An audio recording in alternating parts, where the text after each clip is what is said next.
Hello guys, कैसे हैं आप लोग। इस वीडियो में हम लोग बात करने वाले हैं कंस्ट्रक्टर के बारे में।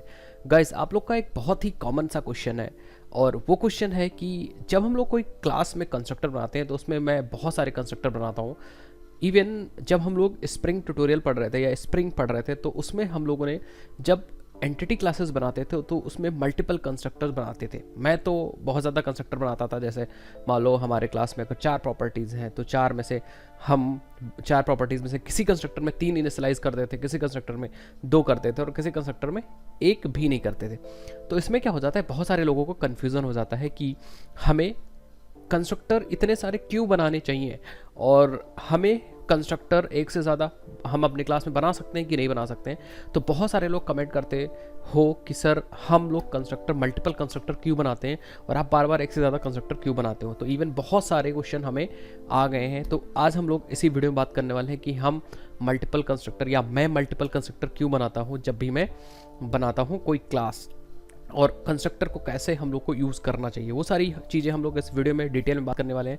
बेसिकली मल्टीपल कंस्ट्रक्टर हम लोग अपनी क्लास में बनाते हैं, उसी को मैं एक्सप्लेन करने वाला हूँ कि क्यों मैं मल्टीपल कंस्ट्रक्टर बार बार बनाता हूँ। तो चले बिना टाइम को वेस्ट किए हम लोग वीडियो को स्टार्ट करते हैं। और आपको क्या करना है, सपोर्ट करने के लिए चैनल को सब्सक्राइब करना है और वीडियो को लाइक करना है। आप घंटा नीचे है तोड़ दीजिए और रेड बटन है उसको सब्सक्राइब करके ज़रूर जाइए। इससे हमें मोटिवेशन मिलता है और हम आपके लिए ऐसे वीडियोज़ लाते रहते हैं। कोई क्वेरी है नेक्स्ट वीडियो या कुछ आप ऐसा वीडियो चाह रहे हो तो कमेंट करके बता सकते हो। मैं ज़रूर ट्राई करूँगा कि वीडियो जल्दी से जल्दी लेके आऊँ। चलिए अब हम लोग पढ़ते हैं। तो गाइस, अगर आपको ये चीज़ें समझना है कि कंस्ट्रक्टर का रोल क्या होता है तो सबसे पहले आपको क्लास और ऑब्जेक्ट का रोल समझना पड़ेगा। अगर आप क्लास और ऑब्जेक्ट का रोल समझ गए कि क्लास और ऑब्जेक्ट का क्या रोल है तो कंस्ट्रक्टर को समझने में कोई भी दिक्कत नहीं होगी। बट अगर आपने क्लास और ऑब्जेक्ट का रोल ही नहीं समझ पाए तब आप कंस्ट्रक्टर को समझने में दिक्कत होती। और अगर मैं आपसे एक चीज़ बताऊं तो सबसे ज़्यादा दिक्कत उन्हीं को होती है जिनकी थोड़ा सा ऊप्स क्या है, थोड़ा सा वीक है। तो मैं ये नहीं कह रहा हूँ वीक है तो आप सीखोगे, ठीक है। मैं उनको ये नहीं कह रहा हूँ कि उनको चीज़ें नहीं आती हैं। हमें भी कभी भी चीज़ें नहीं आती थी तो हमने चीज़ें सीखी।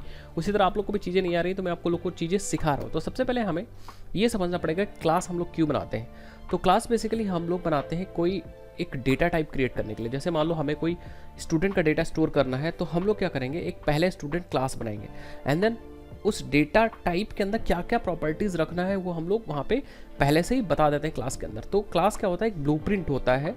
अगर आपको सपोज स्टूडेंट का ऑब्जेक्ट बनाना है या स्टूडेंट का डेटा स्टोर करना है तो सबसे पहले आपको एक डेटा टाइप बनाना पड़ेगा स्टूडेंट। तो हम लोग क्या करते हैं, सबसे पहले एक स्टूडेंट डेटा टाइप बना के समझते हैं। तो यहाँ पे हमारे पास सिंपल सा एक इंटेलिजेंट आईडीए में प्रोजेक्ट है और हम लोग क्या करेंगे यार, हम लोग यहाँ पे एक डेमो क्लास मैंने बना रखी है सिंपली। तो हम लोग एसआरसी पे राइट क्लिक करेंगे और यहाँ पे हम लोग क्लास में चल के एंड यहाँ एक क्लास बना लेंगे स्टूडेंट, ठीक है। As simple as that. और हमारे पास एक स्टूडेंट क्लास बन जाएगी। अब ये इस क्लास से हम लोग क्या कर पाएंगे, बस आपको ये समझना है, इस क्लास से हम लोग इस स्टूडेंट का ऑब्जेक्ट बना सकते हैं। मतलब स्टूडेंट का डेटा हम लोग रखेंगे कब, जब लोग इस स्टूडेंट क्लास को यूज़ करेंगे। और एक्चुअली सच बताएं तो ऑब्जेक्ट बनाने के ही लिए हम लोगों ने ये स्टूडेंट क्लास बनाई है। बट जब हम लोग ऑब्जेक्ट बनाएंगे तो आपको पहले ही क्लास के अंदर बताना पड़ेगा कि उस ऑब्जेक्ट में क्या क्या डेटा रखोगे।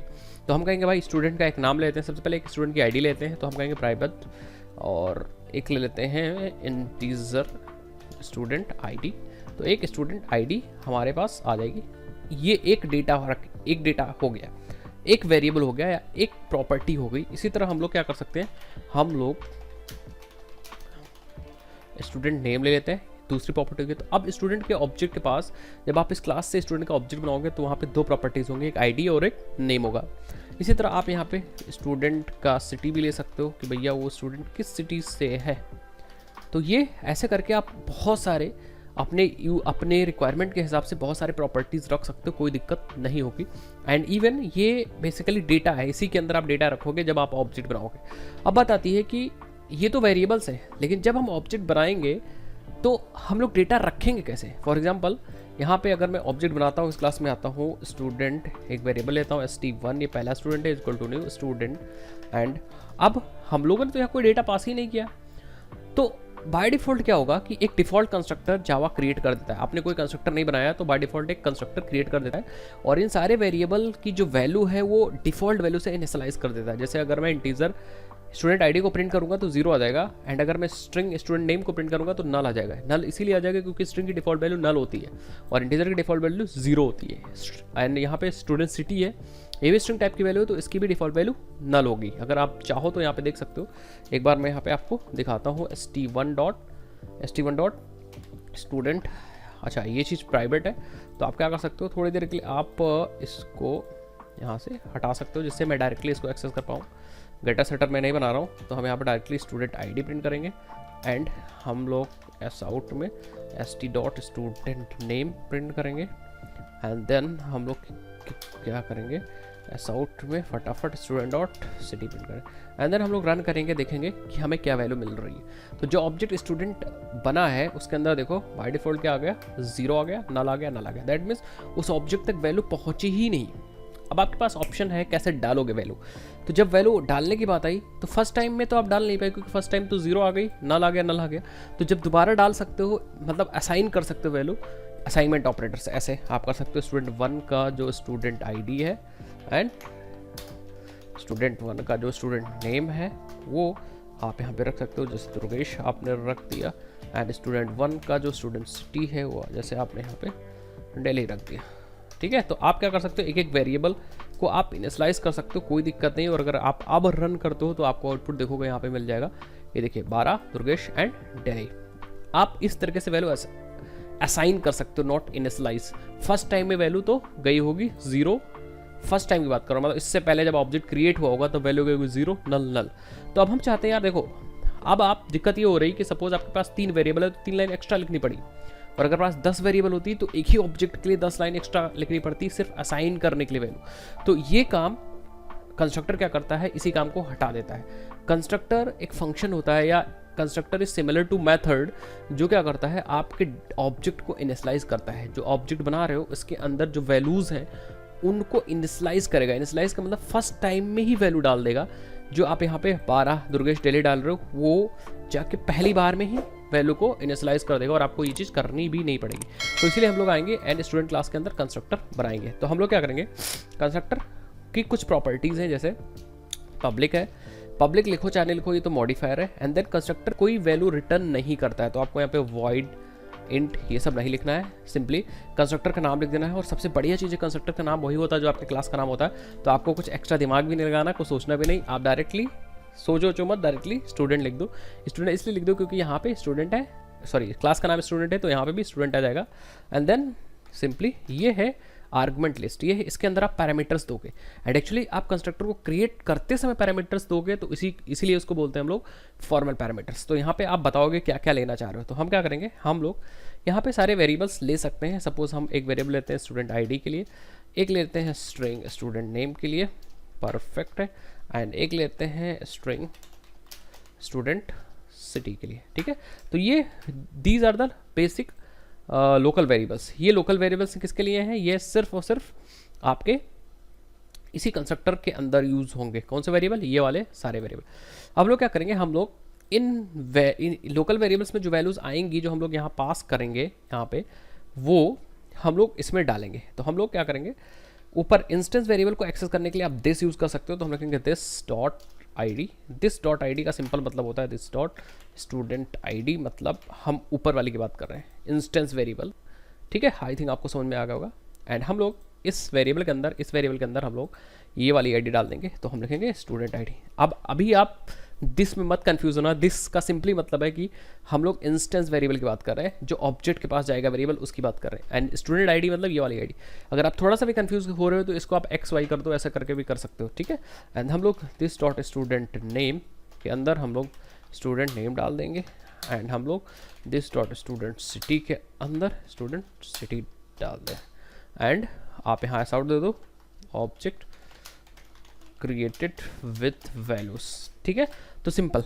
अब यही कंस्ट्रक्टर कॉल करना है और अपनी आईडी नेम और सिटी पास कर देना है, और हम लोग जो वैल्यू पास करेंगे वो वैल्यू अपने आप से ऑब्जेक्ट के अंदर इनिशियलाइज हो जाएगी। दैट मीन्स फर्स्ट टाइम में ही वैल्यू चली जाएगी। अब मैं आपको दिखाता हूँ। तो हम लोग यहाँ पे आके वैल्यूज पास कर सकते हैं। सपोज हम आईडी पास कर देंगे 12, एंड हम नेम पास कर देंगे दुर्गेश, एंड सिटी पास कर देंगे क्योंकि स्ट्रिंग वैल्यू है तो हम सिटी पास कर देंगे यहाँ पे दिल्ली। That's it. अब ये था कंस्ट्रक्टर कॉलिंग, ये हमने कंस्ट्रक्टर कॉल कर लिया था। तो ये जो 12 आया था वो यहाँ पे आ जाएगा इस आईडी में, एंड ये 12 चला जाएगा आपके इंस्टेंस वेरिएबल जो ऑब्जेक्ट आप क्रिएट कर रहे हो st1। इस तरह नेम आ जाएगा और नेम चला जाएगा आपके इस ऑब्जेक्ट के अंदर। तो अगर अब मैं रन करूँ तो आप देखोगे आपको परफेक्ट वही आंसर मिलेगा यहाँ पे जो आपका पहले मिला था, 12 दुर्गेश एंड डेली। अब बात आती है कि मैं मल्टीपल कंस्ट्रक्टर क्यों बनाता हूँ। तो सपोज जब यूज़र ने या हम लोगों ने ऑब्जेक्ट बनाया तो हमें यहाँ 3 वैल्यू पास करनी पड़ी, 12 and name and ID, name and city पास करनी पड़ी। सपोज यूज़र के पास सिर्फ 2 ही वैल्यू है, आईडी और नेम है। तो हम लोग क्या करेंगे, मैं बार बार अपनी बात कर रहा हूँ, तो मैं क्या करता हूँ, मैं यहाँ पे एक और मल्टीपल कंस्ट्रक्टर बना लेता हूँ। ठीक है, कंस्ट्रक्टर बना लेता हूँ पब्लिक स्टूडेंट, एंड इस बार मैं यहाँ पे सिर्फ 2 ही चीज़ लूँगा, string name, student name, and इधर आके एक आईडी लेते हैं, integer student ID, student ID. तो इस बार मैंने सिर्फ 2 ही वेरिएबल्स यहाँ पे लिए फॉर्मल पैरामीटर्स में। तो अब आप लोग कहोगे भैया या सर फिर थर्ड वेरिएबल कहाँ जाएगा। तो मैं क्या करूँगा, जो हमें जो वेरिएबल्स मिल रहे हैं या जो वैल्यू मिलेंगी, स्टूडेंट आईडी की वैल्यू मिल रही है तो हम आईडी में तो आईडी डाल देंगे। ठीक है, and this dot student name में हम लोग स्टूडेंट नेम डाल देंगे। परफेक्ट है। अब सिटी यहाँ पे नहीं मिली है, इसका मतलब सिटी में कुछ ना कुछ डिफ़ॉल्ट वैल्यू डालना होगा। तो आप छोड़ सकते हो, तो छोड़ दोगे तो बाय डिफ़ॉल्ट नल वैल्यू आ जाएगी। और अगर कुछ डिफ़ॉल्ट वैल्यू खुद से डालना चाह रहे हो तो आप यहाँ पे सिटी में आप वैल्यू डाल सकते हो। सपोज हम लखनऊ डाल रहे हैं तो ये बाय डिफ़ॉल्ट वैल्यू हो जाएगी। मतलब जब भी आप ये कंस्ट्रक्टर यूज़ करोगे तो आईडी जो आप पास करोगे वो आ जाएगी, और नेम जो आप पास करोगे वो आ जाएगा, और सिटी बाय डिफ़ॉल्ट अपने आप से लखनऊ हो जाएगा in case if you are using this constructor. तो आप यहाँ पे मैं यूज़ करके दिखाता हूँ। सपोज हम एक ऑब्जेक्ट और बना ले रहे हैं, student s2 is equal to new student. Perfect है। एंड इसके अंदर 2 ही वैल्यू में पास करूँगा, एक आईडी पास कर देता हूँ यहाँ से, आईडी में पास कर देते हैं 13 एंड नेम में पास कर देते हैं अंकित। एंड बाकी जो डेटा प्रिंट करूँगा वो सब कुछ सेम रख देता हूँ, यहाँ पे स्टूडेंट 2 कर देता हूँ। और अगर मैं रन करता हूँ तो आप देखो स्टूडेंट 2 के पास आईडी आना चाहिए 13, नेम आना चाहिए अंकित, एसडी आना चाहिए लखनऊ। आप देख सकते हो 13 अंकित लखनऊ। तो ये लखनऊ कहाँ से आया भाई, ये लखनऊ आया क्योंकि आपने ये वाला कंस्ट्रक्टर कॉल किया। और अगर आप इस वैल्यू को नल रखना चाह रहे हो तो इसको छोड़ दो, बाय डिफॉल्ट वैल्यू नल हो जाएगी। तो इसलिए मैं मल्टीपल कंस्ट्रक्टर बनाता हूँ कि अगर हमारे पास सपोज 3 वैल्यू है तो मैं 3 वाला कंस्ट्रक्टर यूज़ कर लूँ, 2 वैल्यू है तो 2 वाला कंस्ट्रक्टर यूज़ कर लूँ, एंड इवन अगर आपके पास सिर्फ 1 वैल्यू है तो आप 1 वाला भी कंस्ट्रक्टर बना सकते हो। एंड डिफ़ॉल्ट अगर आपके पास कोई वैल्यू नहीं है तो आप चाहते हो तो आप डिफ़ॉल्ट वाला कंस्ट्रक्टर भी बहुत आसानी से बना सकते हो। एंड इसी प्रोसेस को हम लोग बोलते हैं कंस्ट्रक्टर ओवरलोडिंग। हम लोग बेसिकली कर क्या रहे हैं, कंस्ट्रक्टर्स को ओवरलोड कर रहे हैं, एक से ज़्यादा। कभी भी आप किसी क्लास में एक से ज़्यादा कंस्ट्रक्टर बनाते हो तो उसी को हम लोग बोलते हैं कंस्ट्रक्टर ओवरलोडिंग। में से याद आपको ये रखना है कि उनके जो आर्गूमेंट्स होने चाहिए, ये चीज़ सारे कंस्ट्रक्टर के जो आर्गूमेंट्स होने चाहिए वो अलग होने चाहिए। अब अलग आर्गूमेंट कैसे हो सकते हैं, अलग आर्गूमेंट 3 तरीके से हो सकते हैं। सबसे पहला तरीका, क्या आप नंबर ऑफ आर्गूमेंट चेंज कर दो। दैट मीन्स अगर पहले कंस्ट्रक्टर में 3 आर्गूमेंट्स आपने दिए हैं तो दूसरे कंस्ट्रक्टर में 2 ही दो या 4 दे दो, मतलब नंबर ऑफ आर्गूमेंट्स को डिफरेंट कर दो सारे कंस्ट्रक्टर में। अगर आप आर्गूमेंट सेम रख रहे हो, नंबर ऑफ आर्गूमेंट सेम रख रहे हो, तो आपको क्या करना है, दूसरी चीज़, तो आप उनका टाइप अलग कर दो।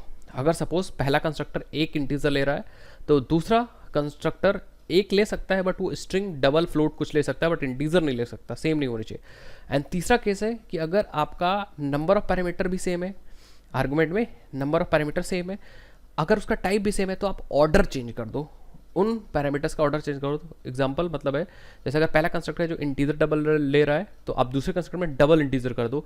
तो इसी 3 तरीकों को यूज़ करके आप इनके आर्गुमेंट्स को डिफरेंट कर सकते हो। बट कंस्ट्रक्टर ओवरलोड तभी होगा जब पैरामीटर्स के आर्गुमेंट डिफरेंट होंगे। सो आई होप आपको चीज़ें समझ में आ गई होंगी। इस वीडियो में के लिए इतना रखते हैं, ज़्यादा लंबी वीडियो ले रखते हैं। अगर आपको किसी और टॉपिक की वीडियो चाहिए तो आप कमेंट सेक्शन में बता सकते हो, मैं वीडियो आपके लिए लेके हाजिर हो जाऊँगा। आपको क्या करना है, बस वीडियो को शेयर करना है अपने फ्रेंड्स के बीच में, जिससे कि उनको भी नॉलेज मिल सके। मैं मिलता हूँ आपसे नेक्स्ट इंटरेस्टिंग में, तब तक के लिए जय हिंद, जय भारत, बाय बाय।